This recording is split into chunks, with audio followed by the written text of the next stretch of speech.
What is up, everybody? Welcome to this week's edition of the Dense Pixels podcast, where the universe, despite doing its best to conspire against this recording, was not successful this week. I'm one of your hosts, Brad, joined by my co-hosts, Micah. Hello. And Carrie. What's up? Yeah, I was telling these guys before, I learned that there was a TikTok trend of people stealing Kia Souls because they're apparently easy to rewire the ignition in. And I know this because I own a Kia Soul, and someone attempted to steal it last night. So that was a fun, ordeal to my day, last night and today. I'd be so pissed. I'm at the point where I'm just like, because by the time I found out about it, like it was already done. Mm-hmm. So just like I'm more annoyed than anything. Like I'm annoyed at having to do the adult stuff of deal with the insurance company and get it towed and wait for the shop to call and all this other bullshit. Like that's the part. Like you just want to do it. You just want to pull a John Wick. You know what I mean? Like somebody screwed with my car and killed my dog, and now I want to go kill a bunch of Russians. Yeah, it's only $100. Maybe I'll see if I can get them to fix the slight ding in my hood as well. Being like, yeah, no, they tried to jivvy the hood open too. That's why it caused this. It's all involved. It's all part of the whole thing. That's insurance fraud, kids. Don't do it. So the news is light. So lots to talk about games this week. Big, epic Japanese games is filling up this show this week. The first one is an oldie but a goodie. I'm finally getting around to playing Final Fantasy V. I saw this on the docket and I was like, who's playing FF5? It's me. I bought it on sale on Steam because I never played FF5, and I've heard of the ones that never made it to the US. It's probably the best one. And so I've been checking it out. Look, Brad, 2 and 3. Oh, I'm not concerned about playing those at all. No. Not concerned about playing those at all. No. I know 2 is terrible. Like, I know 2 is terrible. Yeah. I played through FF1 and FF2 in high school. I played a lot of games that are just, like, distinctly not very good in high school, including FF1, FF2, and Zelda 2, The Adventure of Link. And I would say those 3 are my holy trinity of games that I will never play again. Yes, I know 2 is bad. I've heard 3 is fine, but very dated. So, I'll say that I enjoyed the DS remake of 3, and I will simply leave it at that. There you go. But 5 is good. I'm glad you're playing 5. 5 yeah, it is. It's such a fun little job system of a game. Well, that's the thing. Like, it literally basically is FF6, not as pretty. The music's not quite as good, but it's still pretty good, but it's not quite as good. And it's got the job system instead of the Esper system, basically. And instead of characters having a specific unique skill that's assigned to them, you can kind of customize their builds with the job system. This is actually the first FF game with a job system that I've ever played. So this is a new experience for me. I like it. It's hard to know early on, like, when you should switch gears. Like, I think I finally figured out, like, when the good time to switch jobs is. Kind of you want to get to the point with the job where you've maxed out, like, what you can get out of it for that character for now, and then, like, switch to something else so that you can, pair that with the other skills that you want them to have. So that's been good. Remaster, right? I'm playing the Pixel Remaster, which is also fine, except for the font is weird. That's the biggest knock on those, is that the font is bad. The soundtracks that they did for all the Pixel Remasters, bruh. Like, yeah, it's good. Have you gotten to Battle on the Big Bridge yet? I have not yet. Okay. And that's the thing. Like, it's interesting because I've put in about 6 hours in this game so far, and it might be because I haven't played a new old school Japanese role-playing game in a long time, but I feel like the story is moving really fast in this game.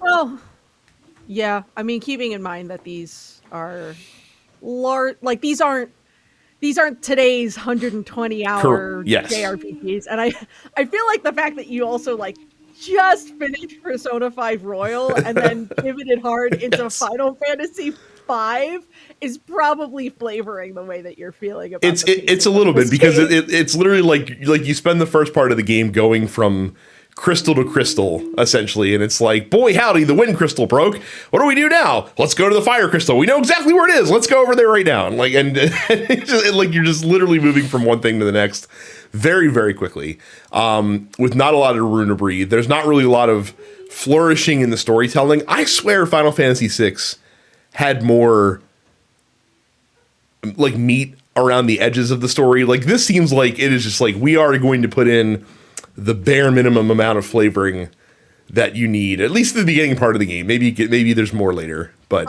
it's interesting because much as I think FF5 has just like some really fabulous gameplay mechanics, I do think of the SNES period of Final Fantasy, story-wise, it's easily the weakest of the three. I think four is my favorite, and then 6 is also obviously fabulous. 6 I think has the meatiest story of the but I also think 4 has like a slightly heftier story than 5 did. It feels like they kind of sacrificed plot for gameplay a little bit with 5. So, which is fine. I mean, like I said, I'm having a good time, really enjoying it. So that we're going to continue on with that. I'm bouncing between that and another game, which we'll talk about more later because I talked about it last week. I'm still talking about it because, good God, fallen into this trap. Welcome to hell. Yeah. Yeah. Speaking of hell, I've been playing Elden Ring. I started playing Elden Ring like right almost like the day after we recorded, I think, our last episode of 2022. Similar to Hades, everyone is right and I'm dumb. What else is new? I had not played a Soulsborne title before because it's never been a style of game that I've enjoyed. And then Elden Ring went on sale and I went, it's on sale. And then actually multiple people tried to buy it for me at the same time, which meant I ended up with an extra code that went to another member of my band.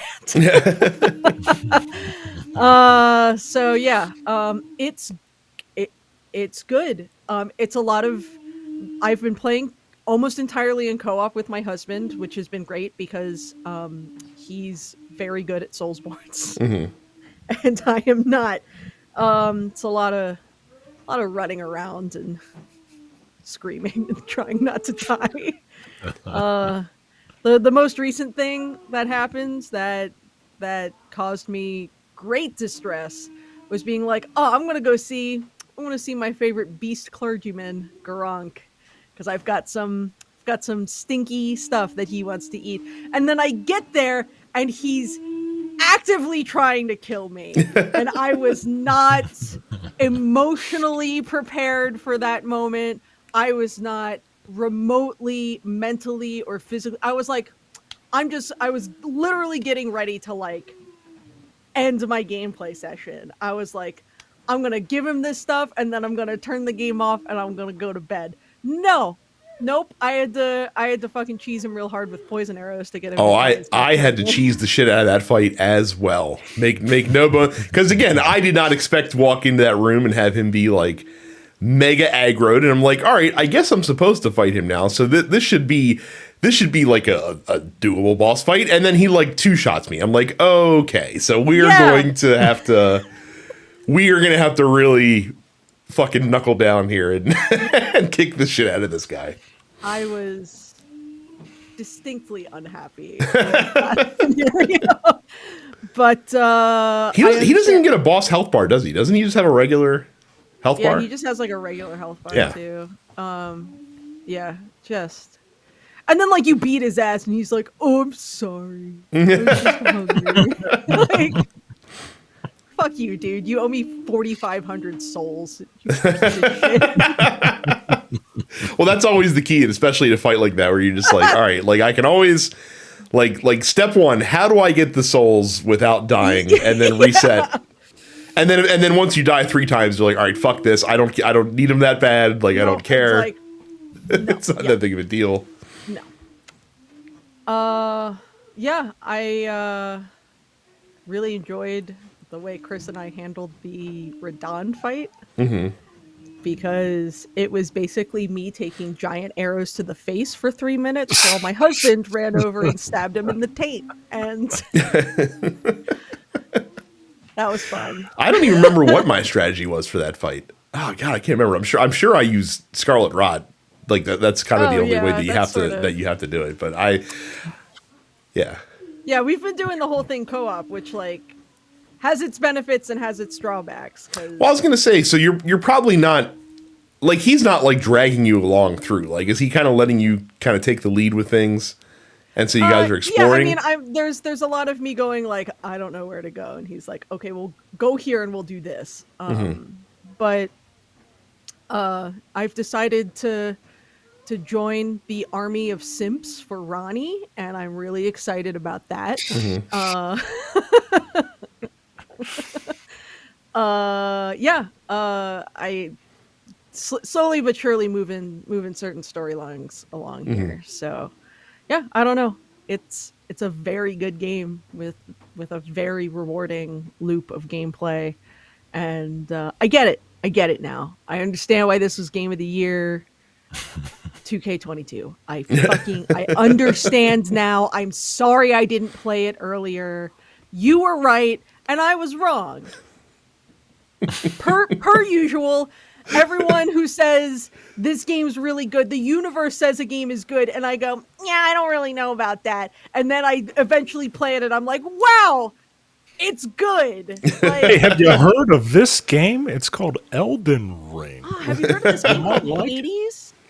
Oh man, fucking yeah. Well, we'll see how much further along I get in Elden Ring, given that the Persona 3 portable remake or remaster drops this week, and that's going to suck up a lot of my time. So what all I'm hearing from this is that around next January, you are going to get really into Street Fighter 6. Like that's all I'm hearing.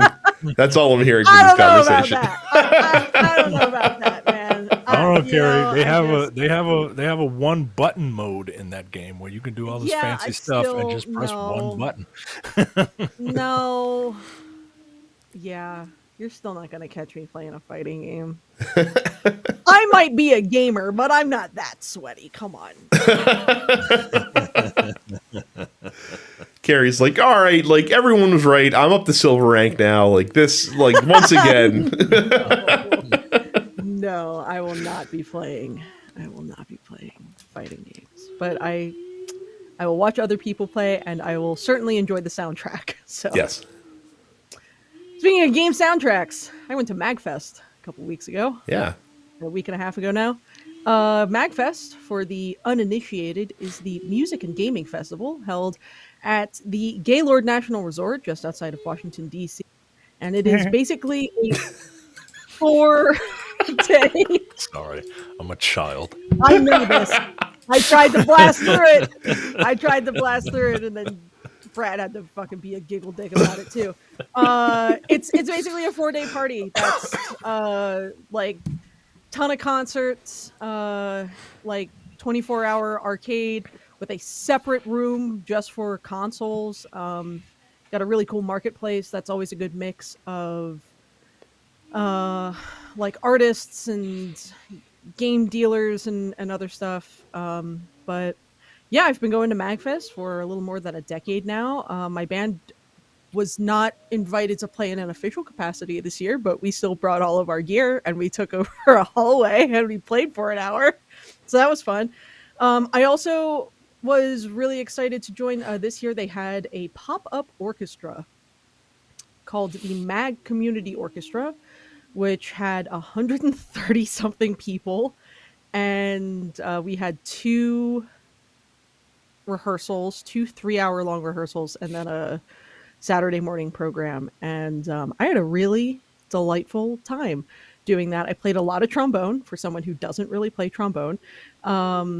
And the really cool thing about that is we got to perform a piece from the game Journey called Apotheosis, under the direction of Austin Wintory, who's the game's composer, who won, I think, at least one BAFTA for that and was nominated for a Grammy for that.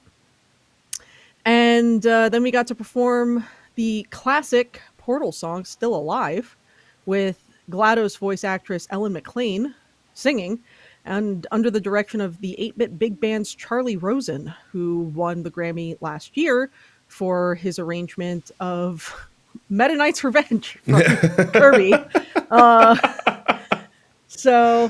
Yeah, I mean, it was just a very cool experience, something that I was really excited to do with not just folks from the Baltimore Gamers Symphony Orchestra or for the Washington Metropolitan Gamers Symphony Orchestra, but also like genuinely a lot of people who I've been friends with through like the cosplay and convention scene for like 15 fucking years, who play instruments and just wanted an opportunity to play. So it was just very cool. A lot of really good shows otherwise. I mean, the 8-bit big band was there. To see them live was just fabulous. Disco Cactus was great. Metroid Metal was great. My local friends in the band WASD, they were there. They were a main stage act. They were fabulous. Yeah. I also got really, really drunk on soju and had to piece some things together after the fact. So. which is part of the reason that we could not go last week. So. Yeah. Yeah, I somehow managed to like order an album while super, super drunk on Saturday at MagFest. I did not remember doing this until I like looked at my email and saw the receipt, and I was like, oh, neat. That's cool. I encountered a hallway full of like probably a dozen people all wearing black suits and pumpkin masks, which is horrifying when you are as drunk as I was that night. So yeah, when I say it's a 4-day party, it is a 4-day party. But yeah, if you've never been to MagFest, I highly encourage you to check it out at some point. So I didn't realize that MagFest has been around for over 20 years. Mm-hmm. This was the 20th convention. Yes, so that was sort of the theme this year. They leaned real hard into this being an anniversary year, so they went with a Smash Brothers Melee theme for the convention signage this year. It was fun. Very cool. Very cool. Know what else is cool? Us. I guess. I know we're cool because our moms say we are, and you say we are. When you go to densepixels.com/fans. When you go to densepixels.com/fans, you will get an invite to our Discord. We could talk about all sorts of good stuff. If you want your voice to be heard metaphorically on the podcast, you can go to densepixels.com/fans, go into our Discord, and go to the post office where we will talk about anything you want to talk about. That is music, gaming, F1, football, video games, movies, whatever, wrestling, whatever. Go there and let your voice be a part of the show and help us generate content for you. Go to youtube.com/densepixels. When you do, click subscribe, click the notification bell for all notifications, and leave us a like on this, and then go back and like each and every one of the videos that are there. I don't know that. Just be real fucking weird about it. What if they already liked the videos before though? If they like it again, then they'll unlike it, and then we'll lose it. If you already liked it, leave a comment saying, "Hey, I'm back. I just wanted to say that I like you guys and girls, guys and gals."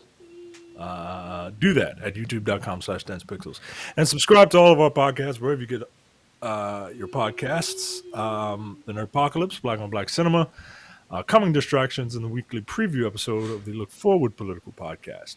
Then go to densepixels.com/premium, and for $5 a month or $50 for the full year, you get all of our back catalog content, including the airing of grievances, which I know there are at least 2 more in the can that Jay has to edit and get up, but he will. No Time to Bleed, all of those back episodes. The Men with the Golden Tongues, all of those back episodes. Upstage Conversation, all of those back episodes. And the full current episodes of the Look Forward Political Podcast, which Brad is going to record right after this episode. Yeah, pretty much. So, do you want to give the people a taste of what is to come? Fuck. Pro tip: if you lose an election, don't then engage in a plot to, like, possibly assassinate your political rivals. Just a general bit of advice for folks out there. I don't know about that. Don't tell me what to do. Look, Brad, you live your life. How about you let us live ours? All right. Look at the white man telling minorities what to do. Unbelievable. Oh, well, moving on from there. I have a serious fucking problem. I just got to say it on the show here. There used to be a time in my life where I didn't care about, like, Rathalos's or Rathali as it were. I didn't care about getting Zinogre parts so that I could craft a lightning like affinity weapon. I didn't care about these things in my life, and now it's like all that I care about basically is acquiring, destroying large monsters, Brad. Breaking. Welcome to hell, Brad. Yeah, breaking vital organs off of their body, converting those into weapons and armor that I can dress my cute animal companions in to send them out venturing on the quest with me. And this is my life now, basically. It's just hunting monsters and doing stuff. That's where we're at. I'm amazed that this is made by a Japanese company because this sounds like the most American game ever. Just go around, Monster Hunter. just going around, manifest destiny all over the place. Oh, here's an animal in its natural habitat. Yeah, kill it. And look, basically, like my wife asked me, I was like, this fucking. Like Radflos is a bitch. Like, he sucks, and like I let out a triumphant scream when I killed the first one because he carded me twice. I think Rathian is worse. Yeah, well, it fucking sucks. And like Mom's like, oh god, you son of a bitch! Like, I could have trapped him, I didn't because I was mad. So I laid the fucking hammer on him, quite literally. And I beat him. My wife's like, I fucking got that monster. You playing some fucking unga bunga shit? I'm going between a couple different weapons, but I do like a hammer. I do like a hammer. And I was like, what did that monster ever do to you? I was like, it existed. Like, that's what it did. It just it existed in my life. Doesn't fucking matter. Yeah. The game is called Monster Hunter. The plot is hunt monsters. It's great. Doesn't matter. It's great. Doesn't matter. Bradley. What system are you playing this on again? The personal computer. Okay, good. That means we can hunt monsters together. Yeah, we can. And we should, because Yes. I've been looking for an excuse to get back in. Yeah. Because I haven't hunted monsters in a minute. I've been playing fucking Elden Ring. Yeah. Like I said, true Freaky Friday role reversal these past couple months. Indeed. With you and I. So so it's great. I just reached high rank, so I'm starting to go through the high rank quests. Nice. On the online side, and so that's been fun. We'll get you into the MR content soon Yeah, enough. it's great. Like I said, can't wait to throw them more money for Sunbreak. It's gonna be fantastic. Carry your ass directly to the end of the game if I have to. As an experienced hunter who plays the perfect weapon, that being Lance, of course, I am happy to make sure that the big scary monsters don't send you packing with the cats back to the camp. Yeah, well, I've purposely avoided Lance because I figured we'd probably get into it together eventually. So I'm kind of going between so Hammer and Light Bowgun are probably my two. Okay. I would say my mains. Those are some big smooth brain weapons, dude, because you're basically doing unga bunga and then gun. So but switching tactics during the fight. So I'd like a little bit more respect for my light bowgunners. And then I'm also using like my sub mains, I guess my alts, as the kids say, are longsword and charge blade. So okay. I do not respect longsword users, but Charge Blade is that's a fun one. I can get down. I would say my alt is probably Switch Axe. Yeah. I like Switch Axe a lot. I've been dabbling in some bow. Bow's okay. It's hard. Bow is like, if you can figure out how to use bow, it's like the best weapon. Yeah. But you don't get enough. You don't get enough coatings to carry with you in the field. That's the bummer with bow, is that you really have to scavenge for resources to make that work in the tougher fights. Like, it's fine in like easy fights, but tougher fights, I feel like I'm running out of my good shit too early. So just means I need to aim better. That's all it means. But yeah, it's been great. It's been excellent. I want to try getting into Insect Glaive because those people look fun. Just zooming around. Yeah, Insect Glaive is. Do you want to be a nerd? Then do I have a weapon for you? Yeah, it's there's a lot going on with Insect Glaive, because like you have your weapon and then you have your kinsect, and like it's a matter of like mix and matching what sort of elemental shit you want to take in with you, and like what kind of spoots you want your bug to leave around, because like sometimes they can heal you and then sometimes they can explode and damage the monster. So there's a lot going on there. Insect Glaive seems to me like, so like if you guys ever watch the episode of The Simpsons where where Shelbyville steals the lemon tree from Springfield, and then like Millhouse is like daydreaming about like his master disguise kit, and he's just like he like runs these kids into like a forest, and you just see like Millhouse like appearing in the scenery in the background. He's like, I'm over here, my friends. Now I'm over here, but he's not actually doing anything. That's kind of what Insect Glaive sort of is. Like they're just kind of bouncing around. You're not really sure what they do. You're not really sure if they're helping, but they sure look cool doing it. Yeah, that's true. So yeah, it does look cool. I'll give it that. Yeah. So yeah, Monster Hunter is my life now. Sucks. Good. Like I'm probably stuck until for several months with this shit. And I'll probably check out World again now too. Now that I've played and I understand like the whole flow. Like at some point when I'm done with Rise, I'll probably circle back and check out World, because I've heard World is good. World is very good. Yeah. And so that'll be exciting. Not exciting. Guys, I think Ubisoft might be in a bit of bother right now. I don't know about exciting, but I did genuinely have a guffaw when I saw the news about Skull and Bones being delayed again. I feel like that's the least of the concern. So, never a good sign when a company has to have an emergency call with investors, which Ubisoft did last week, to reveal to their investors that their 2022 sales figures had fallen well below what the expectations were, and they would be taking drastic cost-cutting measures going forward. Part of this is they canceled 3 games that are yet unannounced. So the games that we don't even know about, that they're gone now.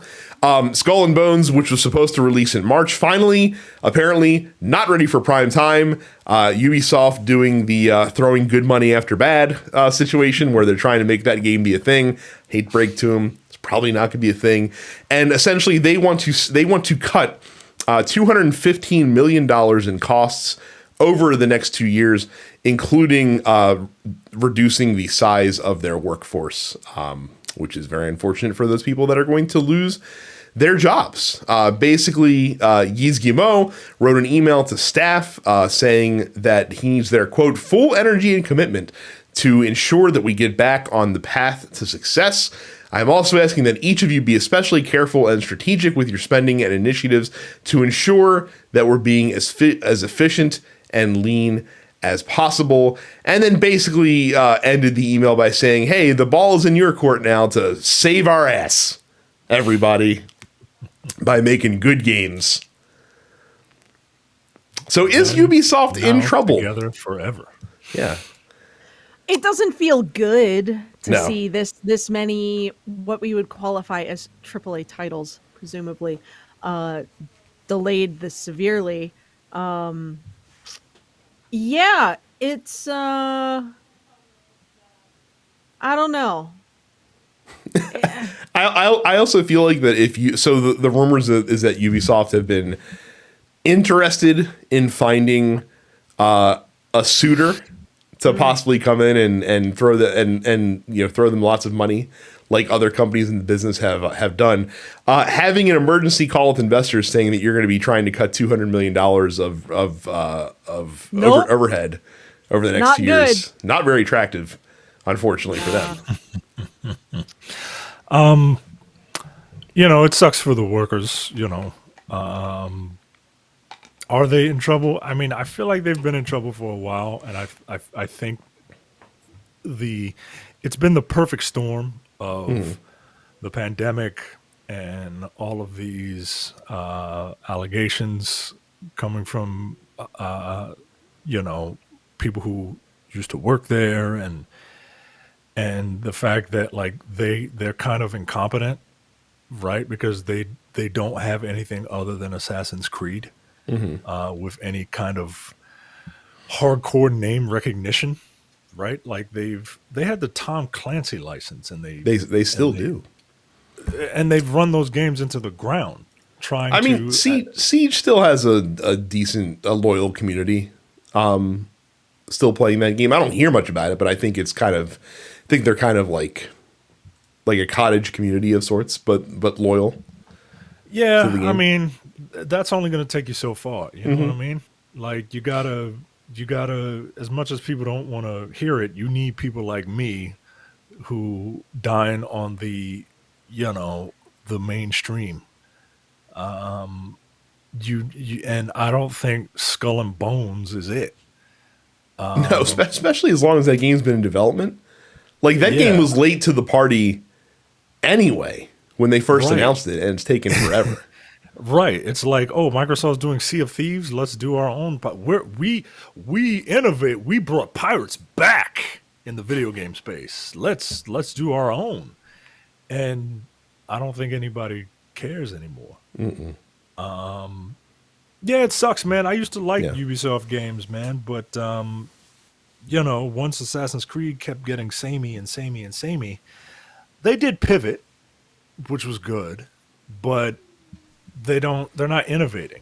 They're resting on their laurels, and now they want like someone to come and kind of scoop them up. Well, what's always the big criticism of Ubisoft is they basically just made the same game over and over again with different settings, like Far Cry, the wider Assassin's Creeds, what the Ghost Recon series became over the last two iterations. Like all of those games are kind of the same thing. Like they're just games that take place on huge maps with lots of points of interest to check off on a checklist, and RPG progression systems, and just the setting is different in each one. They're all cartography simulators, right? And it just is. It's a shame. And it's also not good. Like when your hopes and dreams for Q4 were pinned on the new Mario and Rabbids turn-based strategy game releasing exclusively on the Nintendo Switch, a system in its entering its 6th year of being on the market, and the Just Dance series, which is still around on every platform. And still sells pretty decently. Not decently enough, apparently, for Ubisoft's liking. So I don't know much about Just Dance, but I have seen like the stop motion video that's part of a song in that game, and I think that's neat. And that is the sum of my thoughts on Just Dance. I mean, look, it's tough. I mean, it's always strange to see a company that seemingly does have, a decent amount of popular franchises sort of struggle in a weird way like this. I did also see that they after this news broke, someone was like, "Hey, are you like, is Beyond Good and Evil 2, is that still a fucking thing?" And they're like, "Oh yeah, no, that's definitely still a thing." It'll save our company. Yeah, it's still there. It's still there. Yeah. It's still there. Give me some money and I'll get it. Yeah. So this was like a follow-up story with Kotaku that said 7 games were canned in the last 6 months.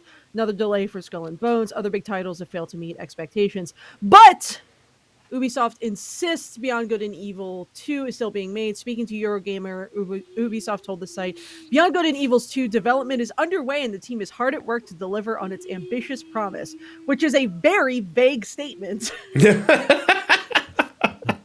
I feel like it's going to be a whole bunch of vague statements with Ubisoft. And again, there's other games that are on the distant future for them. Like the massive folks who do The Division are making a Star Wars game.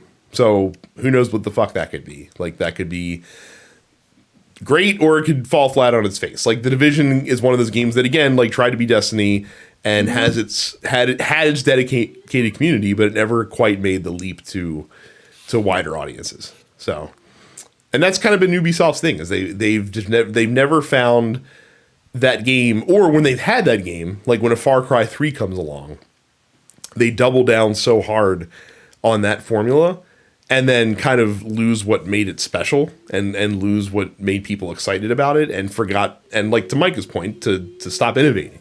And then you end up with a bunch of clones of that game, and then people get fatigued, and and then you have disappointing sales, and the cycle perpetuates itself. So I hope they get their shit together. I would really like to not see them downsize heavily and see a lot of people out of jobs.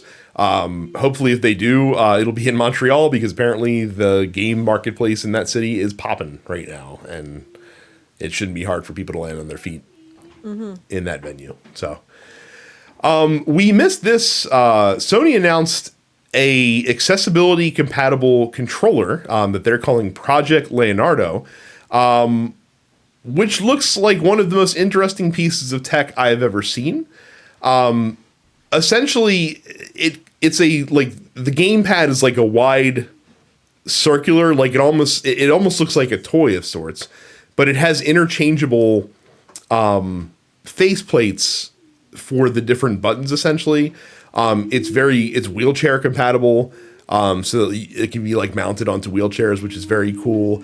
It has 4 3.5 millimeter jacks, which a lot of third-party accessibility accessories require for use. So it's very similar to Microsoft's adaptive controller in that way. It was designed in cooperation with a lot of disabled gamers groups, like Able Gamers and stuff like that. So this is very cool. It got rave reviews, or not rave reviews, but rave like praise when they first showed it off.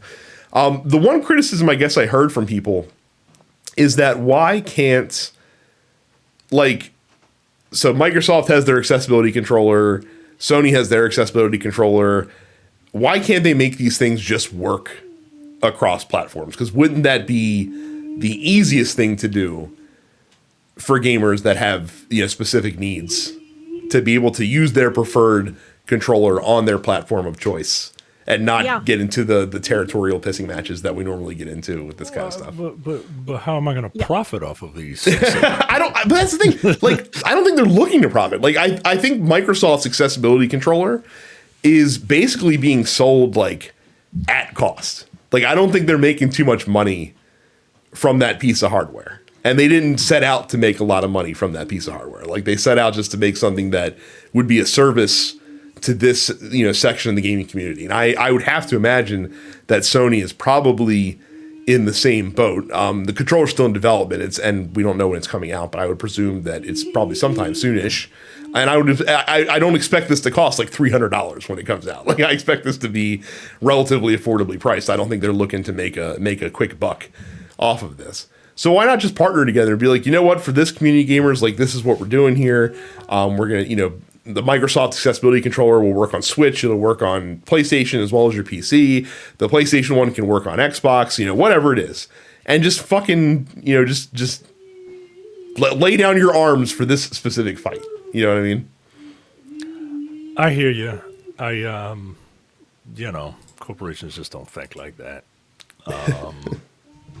It sounds like a third party would. This sounds like a job for a third party manufacturer to come in and make something universal, which is, I think, probably the best option. Mm-hmm. The issue comes with who. I'm certain there are some sort of patents for these designs.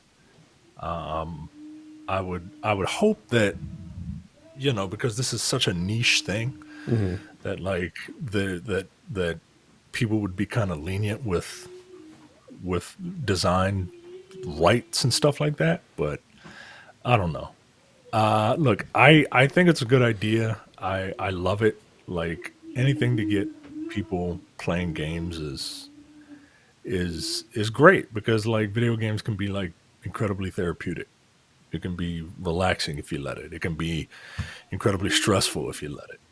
But giving people options is just wonderful. Like and you see it, especially nowadays. Like that's one thing that at least big AAA games are doing. They are making a very conscious effort to have a wide variety of accessibility options in their menus so that people can play these games. And I think it's wonderful, man. One of the few bright spots it seems in this industry is people really bending over backwards these past couple of years to broaden, the option for folks to be able to get into this stuff they couldn't before. So Mike is right. That is very cool. But yeah, I'm curious to see how this works. Again, like you kind of have to see it. It's really hard to describe. Like it almost looks like like literally a hub that you can just kind of position these giant paddles around.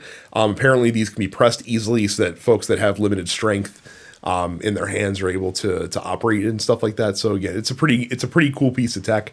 Glad they're going to the right people to get the input for this stuff. And I'm looking forward to seeing this hit the marketplace for the folks that need it. So I guess my one sort of concern is like, why did it take them so fucking long to do this? Like, why wasn't that's a good I mean, like question. in the grand scheme of things, right? Like, why wasn't this part of the conversation when they were first developing the console? Well, Like, and why, to that point, why is this Microsoft's like a fucking like afterthought. well, Microsoft's has been available, I think, for like 4 years now. At this point, It's been quite some time that theirs has been on the marketplace. So it's a fair question to ask as well. I have a question. Oh boy. Where are you going to go when you need to make all of your online purchases? I'll tell you where. DensePixels.com/Amazon. If you go to DensePixels.com/Amazon, you can do all of your Amazon shopping like you normally would. And, it just kind of helps us out a bit. Let's see. I'm going to DensePixels.com/Amazon right now. And I'm going to type in the ugliest video game controller ever. And that is Resident Evil 4 chainsaw controller. Ooh, the chainsaw controller. You know what? That is exactly what I was typing in. Because not only is it a non-functional controller that's shaped like a chainsaw, but it's for the Nintendo GameCube. So that's a double whammy. It's a double whammy against it. So I've always liked the GameCube controller. Jesus Feels good in my tiny little lady hands. So you can get.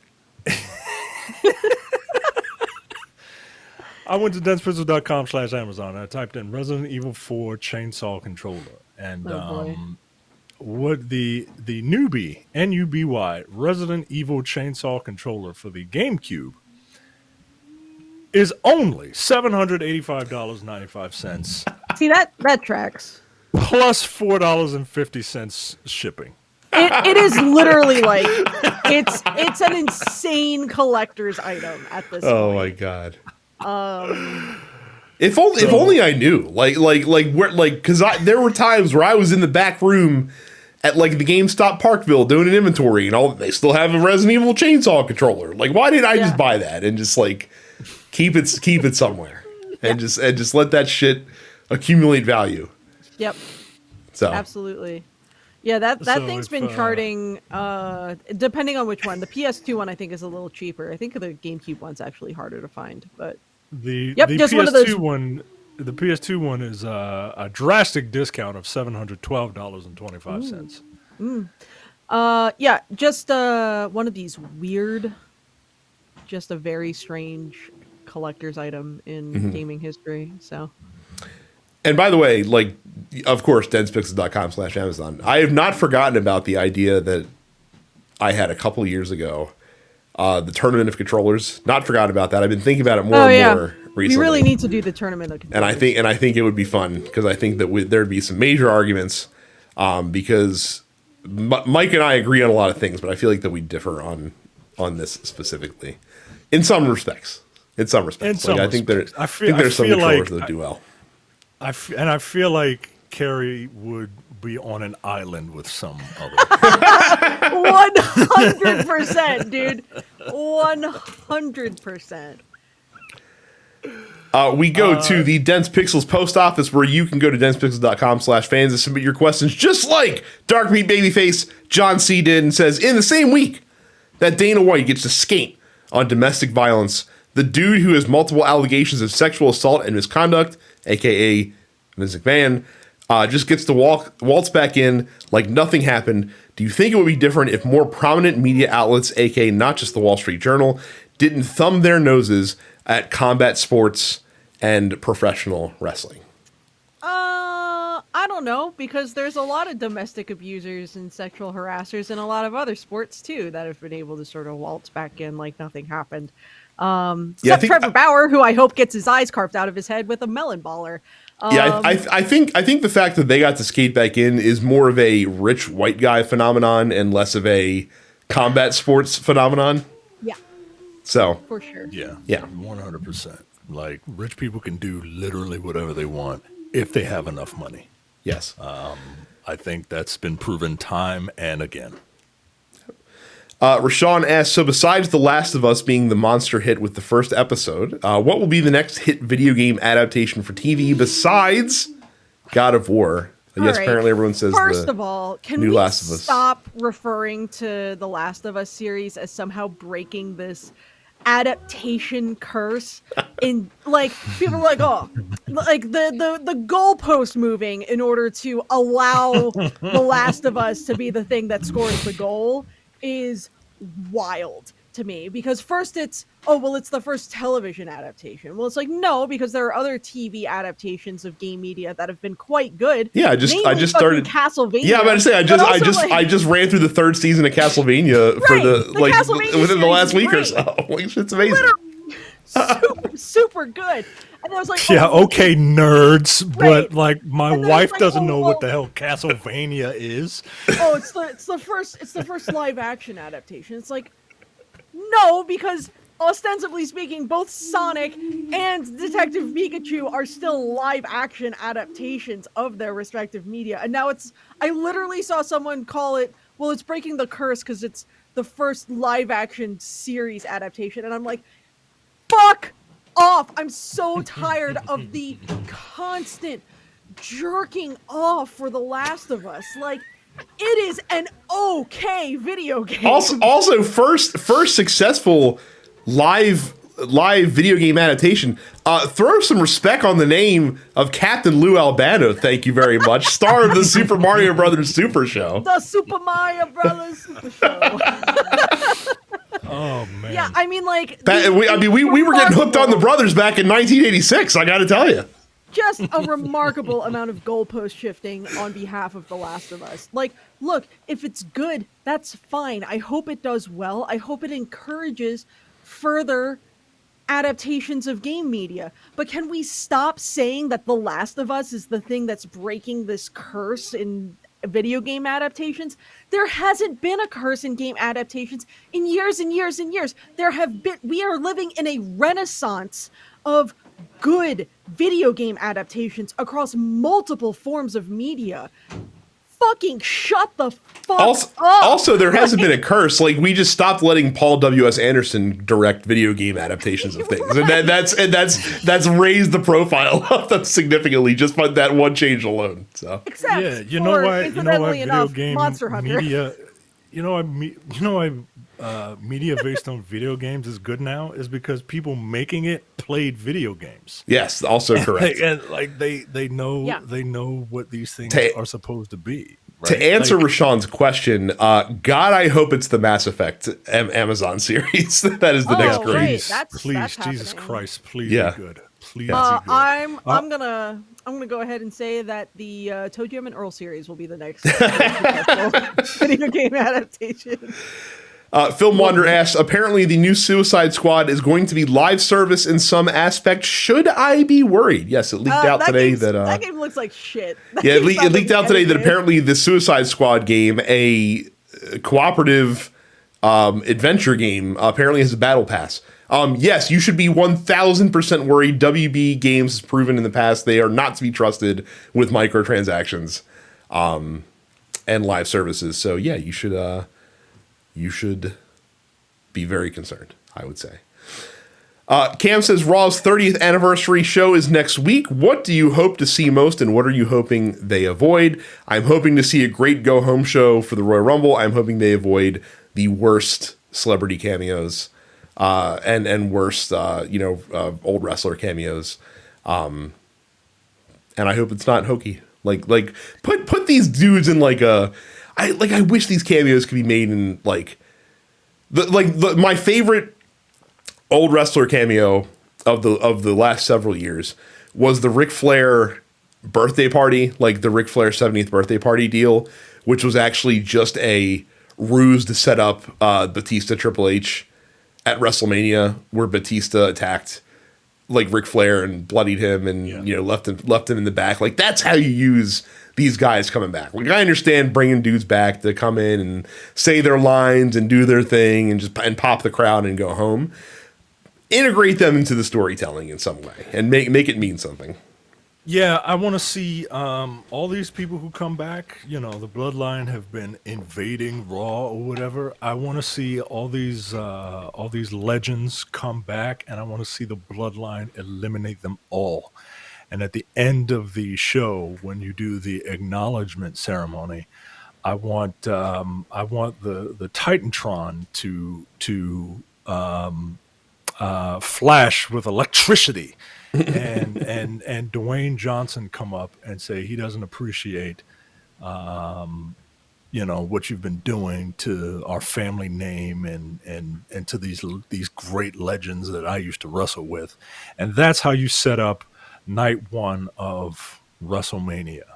And then night two, Roman loses to Cody Rhodes, which is it's gonna happen.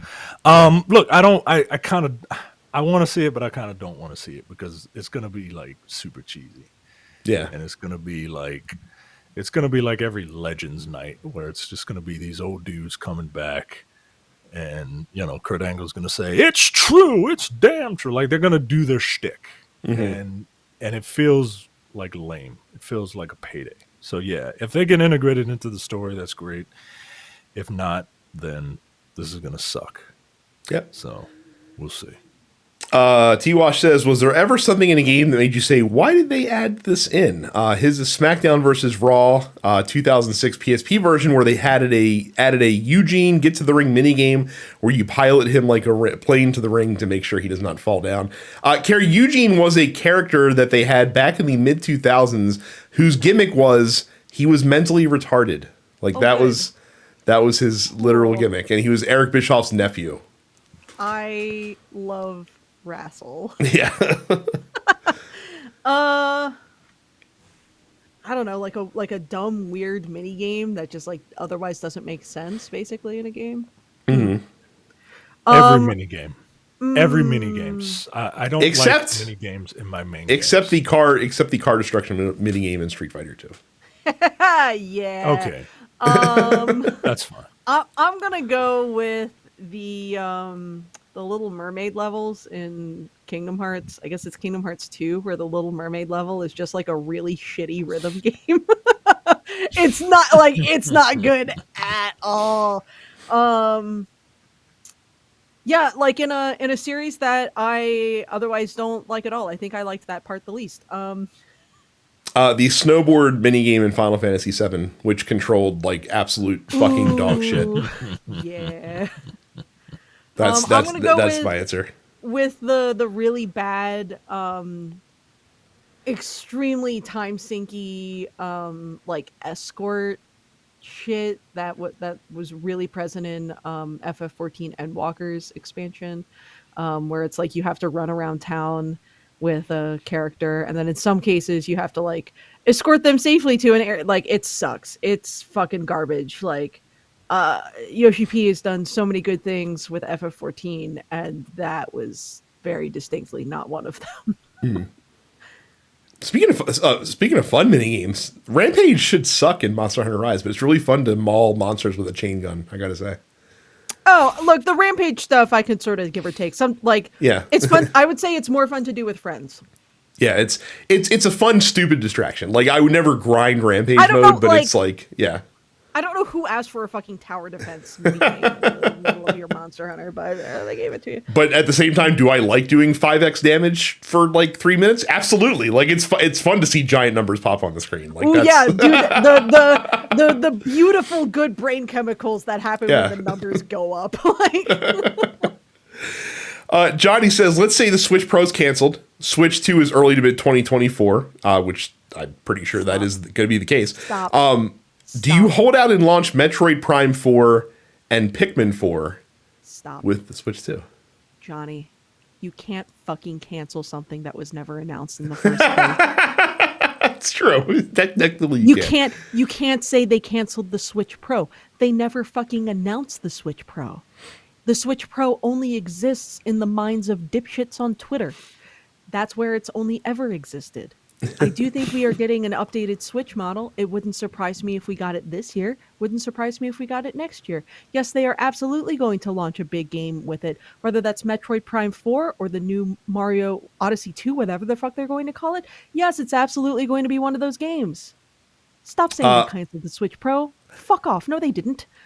I think I don't think you need to wait for the Switch 2 for Pikmin 4 to come out. I don't think Pikmin 4 will be just fine on the regular Switch. Pikmin 4 isn't going to line up with a fucking... Like, if it does, cool, but it's not going to be the reason. Yep. Anthony says, how big do you think esports gets? I met a woman whose son had a scholarship for esports, which was weird. How long until we get esports integrated into an all-star game?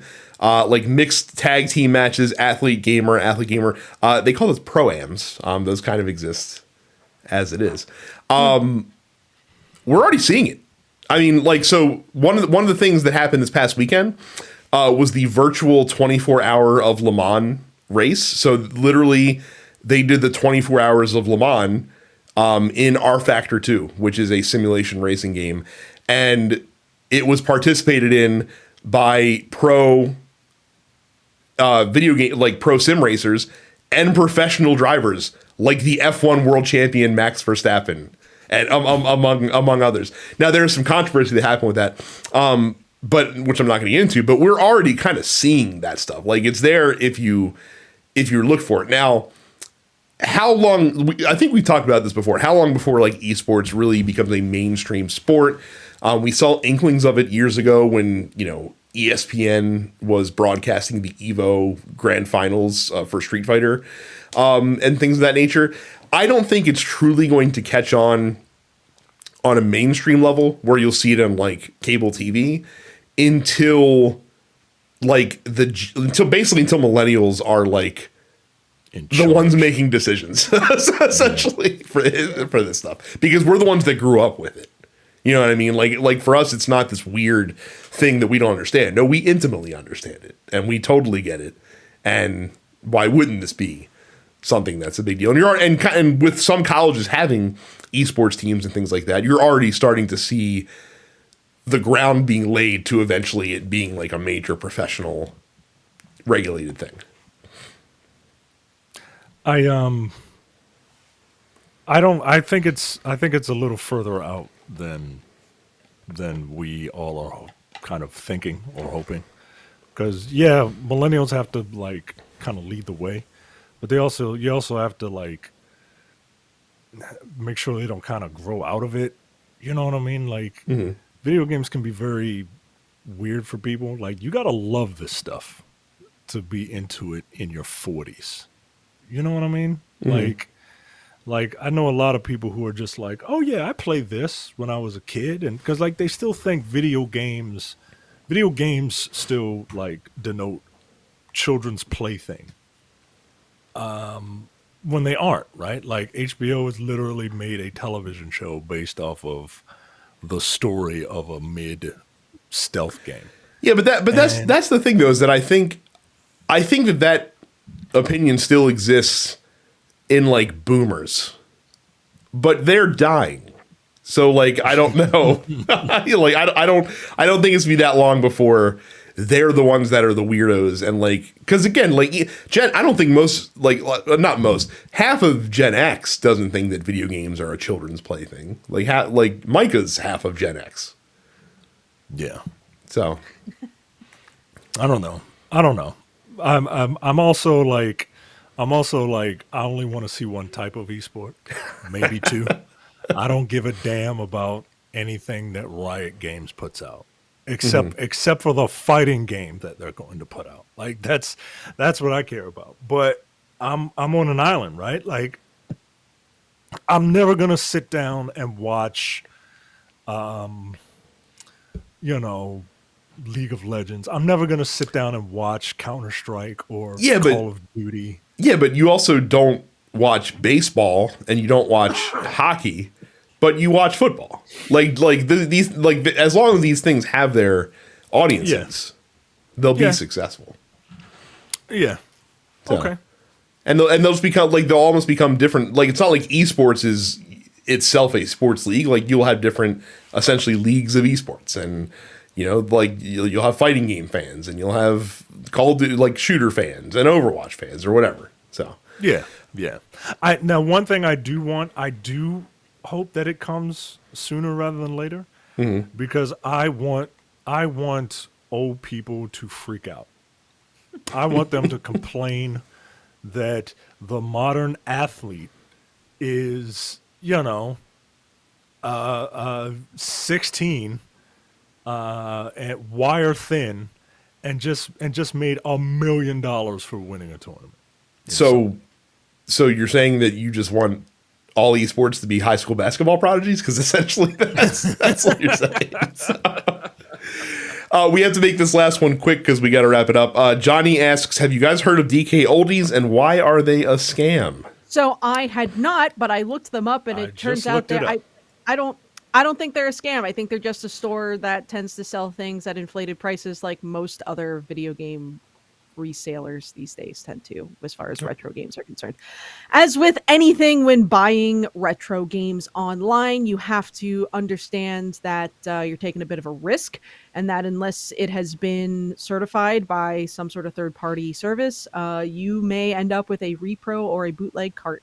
So keep that in mind, and that's why I buy all of my things in person. Thank you. So that is it. Thank you guys for your questions. Again, you can submit questions by going to densepixels.com/fans and joining our Discord. Subscribe to this show as well as the other TNP Studio shows wherever you download fine podcasts. You can also go to youtube.com/densepixels to subscribe to us there as well. And you can follow us on Twitch. I am densepixels Brad. Carrie's it's Carrie, Terrence Zapperson 410. You can find the main channel at twitch.tv/densepixels. That is it for this week. Thank you guys very much for watching and listening, and we'll see you all the next time. See ya.